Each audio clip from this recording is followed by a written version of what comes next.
Hi guys, welcome to today's mini studio vlog. If you watched, I think it was my first sketchbook tour. If you watched that, I think I mentioned in there that I wanted to start doing like an Elemental Girls series, and basically I wanted to do like earth, air, fire, water, and have 4 different characters for each of those elements.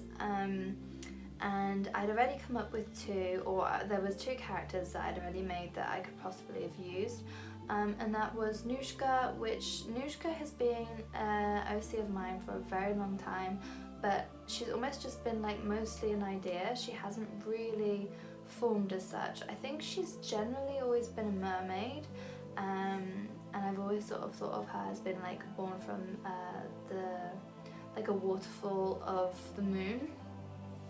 I don't know if any of you have probably seen that drawing or photo or whatever it is, obviously edited, but it's like this full moon and like a waterfall basically coming down from it. And I remember seeing that and just sort of like, it just sort of came to me that she was born from that stream of water. And so I did think, oh, maybe she could sort of represent the water symbol, the water element.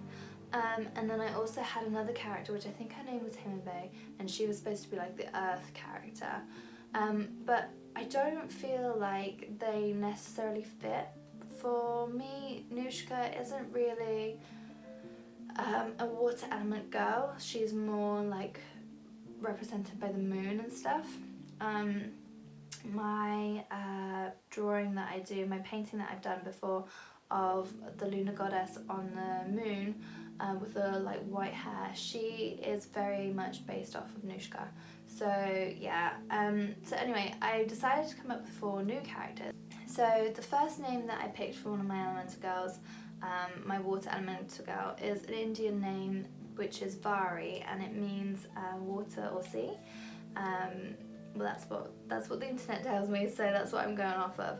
Then I've also got Lena, which is a Greek name, and I think it's meant to be from the Greek name Helen, or yeah. Anyway, it's basically, I think it's very like loosely based off of like fire.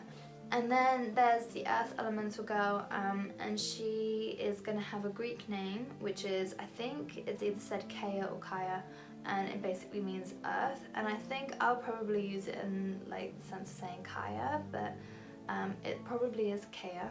I don't know, but I feel like that's probably what it is.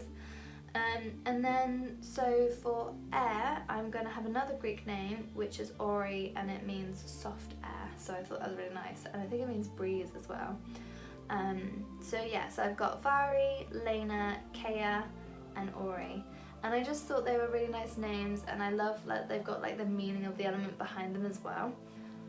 And then I'm working on a big project for someone, and I've got to sketch up another, I think, 16 drawings for that. So I'm going to probably make a start on the first one that I've got to do.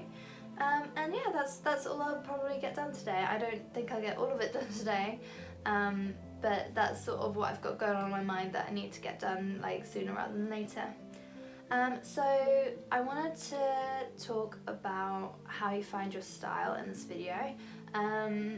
I know that a lot of you have asked me, how did I find my style, like what's it like having a style and things like this, and I wanted to sort of like expand on it a bit more to kind of give you guys an idea of how you can sort of go about it yourself.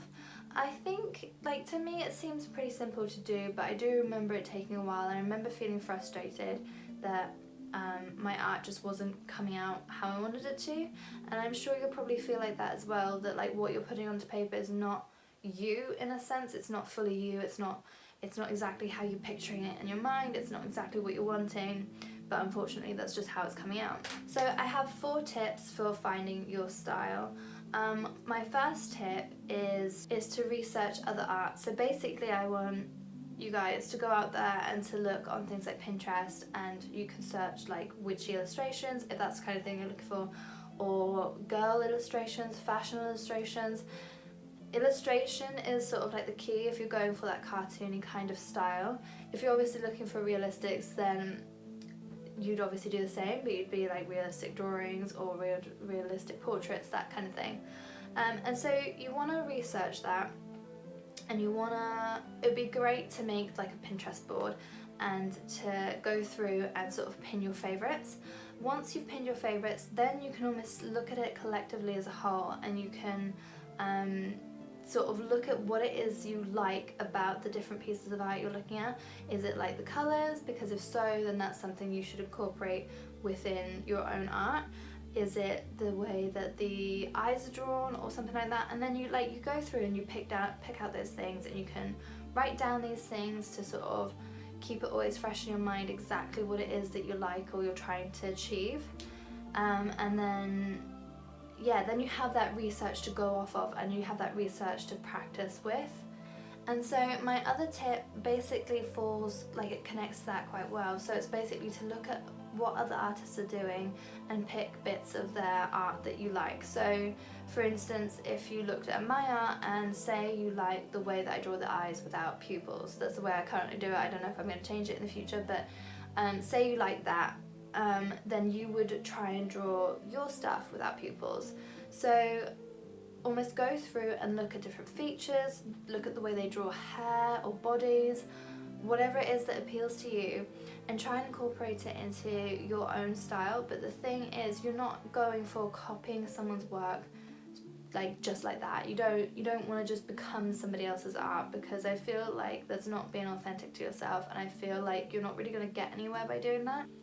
And so another tip you can do is to actually copy other artists' work, and do not in any way repost this artwork, because it's not really fair on that artist to copy their stuff and just repost it as your own. It's just not, it's essentially like stealing. So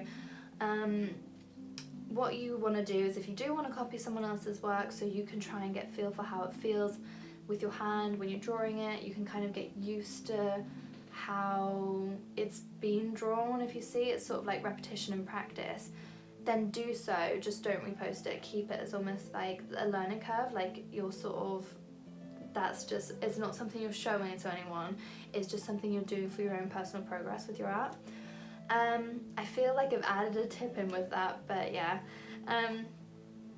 So the other tip is practice lots of different styles. So you could, I remember doing this, and I don't know if it was in any of my sketchbook tours, but there is one page that I have where I've drawn like 3 or 4 girls, and basically each of them has a different look to them. They have like different styles. So the eyes could be more slanted upwards, they could be smaller, they could be bigger, the nose could be pointier, rounder, more square shaped, the nose could have like a circle, which I've kept now, a circle on this sort of like bit, what is that even called? The tip of your nose. Sorry, I'm obviously being like super dumb. So yeah, so you could just try different things, and then with the mouth you can also try that. So you can try doing fuller lips, you can try doing wider sort of lines, you could try doing smaller lines, try having it more raised up, try having it more raised down, having it more pulled down, or you can elongate the face, you can make the face more round and smaller. There's lots of different things you can try, and I feel like you try all these different things and there'll be bits of it that sort of speak out to you, and you'll look at it and you'll be like, wow, I like that. So you keep that, and then you try something else for something else, and then you keep doing that, and eventually you'll sort of, it'll all come together and you'll just have a way of drawing people. And then when you have that way of drawing people, you'll get to the point where you're like, how do I draw like different looking people, because I'm just drawing the same face constantly. Something I've noticed a lot is that a lot of artists seem to draw very much, if they're doing illustrations, very tailored to their own face. It looks very much like them. That's what I've noticed with other artists. I don't really see it with my own art. I don't know, I look at it, I'm like, I kind of see it, but I also don't. I can see like they look very similar and the same, but at the same time I'm like, I don't see how it looks like my face, but yeah. But I see it in other artists, like someone will post that, what is it called, art versus artist, where they have like the picture in the middle of them and then the art around, and it's just like different illustrations of their face. It always just looks like that to me. Anyway, so my last tip is draw a character every single day. When you haven't got your art as a business, this is a lot easier to do. You have a lot more free time. I know it probably feels like you don't, but you have that time that you would be doing something that you would enjoy anyway, whereas I assume if not, then I am so sorry for you, but like, yeah, I just would assume that you'd have like that evening time where you would sit down and you'd watch TV or something like that. Use that time to just sort of that downtime to do a little sketch. Like, you can watch TV at the same time and, you know, sketch. So that would help too. Obviously you don't have to do that. I'm not saying like that is how you're going to get your style, that's the only way, because it's not. You don't have to draw every single day to get your style, but it will almost speed it up and propel it a bit, and you'll be so used to drawing every single day that it will be so fresh in your mind.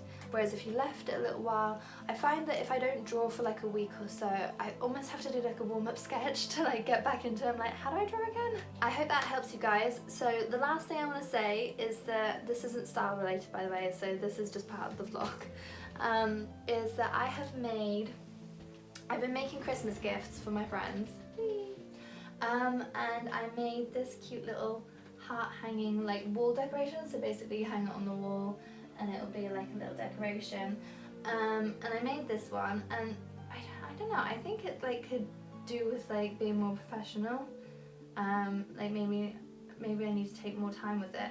But basically I was thinking, should I sell these in my art store? I think it'd be a really good idea, and I think they're really pretty. I want to actually make some of myself, I want to actually make some for myself and hang it around the house. And what I've used in this is I've used metal wire for the heart, and then I've used old clothing for the fabric around the heart, and then I've glued it with a glue gun. Yay, glue gun was being used. And then I have used an old sheet for these. That was just an old sheet that wasn't being used.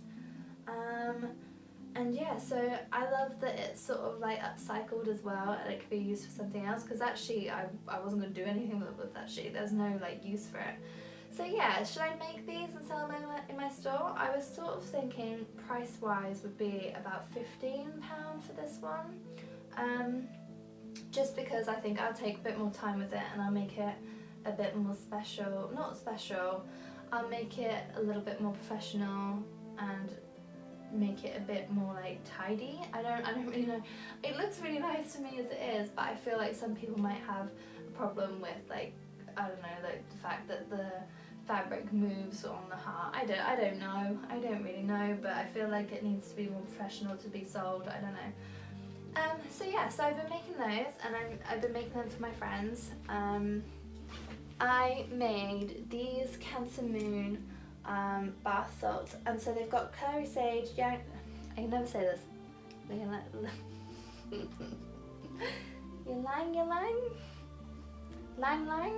I just don't know, okay, help me out.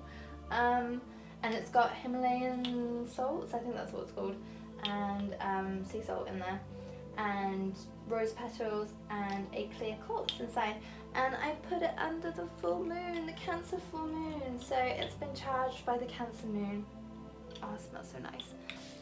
That's basically what it looks like, my little quartz in there, because I think quartz is healing. I think it's healing, isn't it, like the master healer?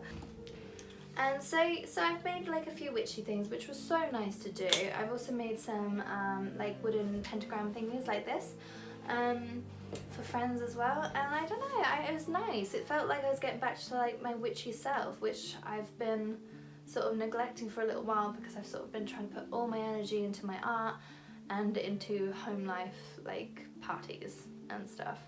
So yeah, thank you guys for watching this little mini vlog style video. I'm sorry it was a bit like all over the place, because I realised that how to find your style was just sort of like thrown in the middle of it. But I hope that helps you guys, and I hope like you enjoyed it. If you did, please like and subscribe, and maybe share it onto your friends so that they can also find their style. Hey guys, I hope you loved this video. If you did, please like and subscribe and share it onto your friends so that they can learn how to find their style as well as them. And I will see you guys next time. Thank you so much for subscribing, and thank you so much for being a part of this little group we have going on here. I love you guys.